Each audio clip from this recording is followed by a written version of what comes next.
Hello friends, welcome to my channel. ఈరోజు మనం పచ్చి బఠానీలతో బోండా ప్రిపేర్ చేద్దాం. దాని కొరకు ముందుగా 1/2 కప్పు వరకు పచ్చి బఠానీలను మిక్సీ జార్లోకి తీసుకొని బరకగా మిక్సీ పట్టాలి. 2-3 పల్సెస్ ఇస్తే సరిపోతుంది. ఇలా వస్తే సరిపోతుంది. ఇప్పుడు వీటిని పక్కకు పెట్టేద్దాం. ఇప్పుడు మనం ఒక మిక్సింగ్ బౌల్ తీసుకొని దానిలోకి 1/2 కప్పు వరకు కర్డ్ తీసుకోవాలి. అదేనండి పెరుగు. ఇప్పుడు ఇందులోకి 1/2 టీ స్పూన్ వరకు సాల్ట్, 1/2 టీ స్పూన్ జీలకర్ర వేయాలి. అదేనండి క్యూమిన్ సీడ్స్ వేసి సాల్ట్ ఈ పెరుగులో కలిసేటట్టు బాగా కలపాలి. లమ్స్ ఏవి లేకుండా కలపాలి.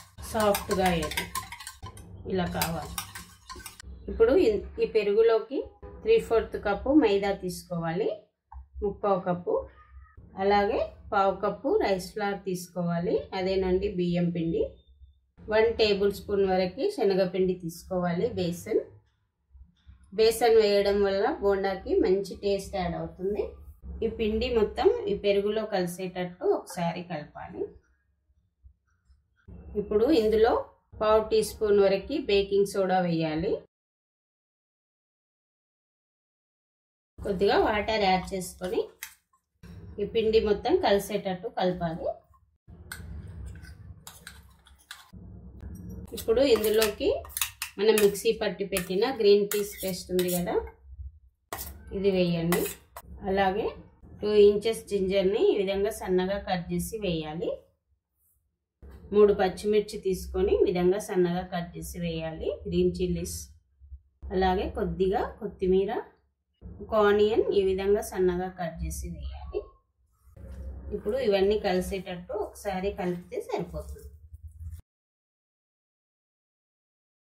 ఈ బోండాల కొరకు బ్యాటర్ ఈ కన్సిస్టెన్సీలో ఉండాలి. మరీ లూజ్గా ఉండొద్దు, మరీ గట్టిగా ఉండొద్దు పిండి. ఇలా కలిపిన తర్వాత ఒక 10 మినిట్స్ పక్కకు పెట్టాలి. మూత పెట్టి 10 మినిట్స్ పక్కకు పెట్టిన తర్వాత ఈ బ్యాటర్తోని బోండాలు ప్రిపేర్ చేయాలి. ఇప్పుడు మనం బ్యాటర్ ప్రిపేర్ చేసి పెట్టి 10 మినిట్స్ అవుతుంది. ఇప్పుడు ఈ బ్యాటర్తో బోండాలు ప్రిపేర్ చేద్దాం. ముందుగా స్టవ్ ఆన్ చేసి స్టవ్ పైన ఒక కడాయి పెట్టి డీప్ ఫ్రైకి సరిపడా ఆయిల్ వేసుకోవాలి. ఇప్పుడు ఆయిల్ వేడెక్కిందో లేదో చూద్దాం. ఆయిల్ వేడెక్కింది.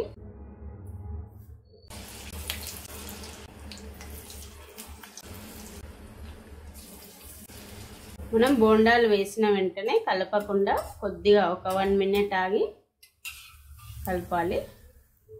ఫ్లేమ్ని మీడియం ఫ్లేమ్లో పెట్టి ఫ్రై చేయండి. హై ఫ్లేమ్లో పెడితే లోపలి వరకు ఫ్రై కావు. అందుకే మీడియం ఫ్లేమ్లో పెట్టి ఫ్రై చేయాలి. గోల్డెన్ కలర్ వచ్చే వరకు ఫ్రై చేయాలి. ఈ కలర్ వచ్చే వరకు ఫ్రై చేయాలి. ఈ కలర్ రాగానే తీసి వేరొక ప్లేట్లోకి వేసుకుంటే సరిపోతుంది. మిగతాయి కూడా సేమ్ ఇదే విధంగా ప్రిపేర్ చేద్దాం. అంతేనండి, గ్రీన్ పీస్ బోండా రెడీ అయింది. ఈ రెసిపీ కనుక నచ్చితే ఒక లైక్ చేసి నా ఛానల్ని సబ్స్క్రైబ్ చేయడం మర్చిపోకండి. ఇంగ్రీడియంట్స్ డిస్క్రిప్షన్లో ఉంటాయండి. Thanks for watching.